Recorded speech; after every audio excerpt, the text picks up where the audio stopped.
આનંદબેને વાત જણાવી. પણ જો યુવાનોને તૈયાર કરવા મતદાન માટે 18 વર્ષની ઉંમરે, 20 વર્ષની ઉંમરે જેમનું પહેલું મતદાન આવતું હશે તે લોકો જાગૃત છે. 25ના થશે થોડું ઘટશે, 30નો થશે ત્યાં સુધીમાં તો સાવ જ રસ ઉડી ગયો હોય છે. માત્ર બે કે એવરેજ કદાચ 3 ચૂંટણી સુધી તે લોકોનો રસ કાયમ રહે છે, પછી ઉઠી જતો હોય છે. પણ 18 વર્ષની ઉંમરે જે તરવરાટ છે, જો એને સમજપૂર્વક આગળ વધારવો હોય તો એમને કઈ ઉંમરથી એનું શિક્ષણ આપવું જરૂરી થઈ પડે છે?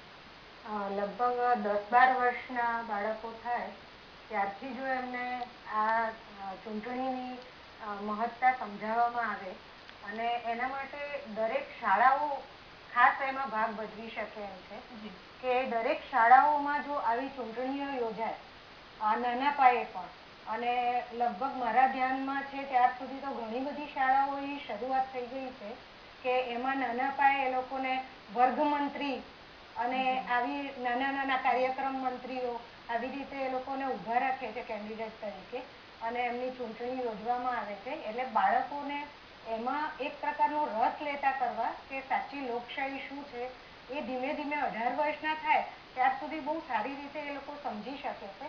અને 18 વર્ષના એમના પૂરા થાય અને જ્યારે પહેલું મતદાન કરે છે ત્યારે ઘણી બધી સમજ ચૂંટણી માટેની એમનામાં કેળવાઈ ગઈ હોય છે. એટલે એ તટસ્થતાથી સાચું મતદાન કરવાના થોડા યોગ્ય થઈ જ ગયા હોય છે. અને શાળાઓનો પણ એવો 100%નો પ્રયત્ન હોય જ છે.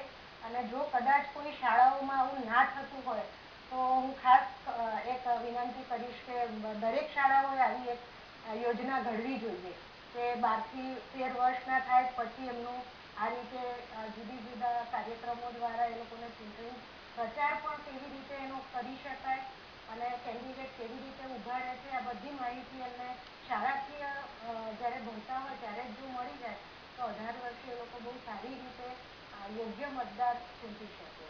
મતલબ નાનપણથી જ તેમનું ઘડતર થવા માટે એક સમજણી ઉંમરથી તે ખૂબ જરૂરી થઈ પડે છે. આગળ પણ વાત કરીશું કે યુવા મતદારો જે નવા ઉભરીને આવતા હોય છે તેમને જાગૃત કરવા માટે કયા પ્રયત્નો થવા જોઈએ, મહિલાઓ માટે શું થવું જોઈએ, આ તમામ મુદ્દે ચર્ચાને આગળ વધારીશું. હાલ એક બ્રેક માટે રોકાઈએ.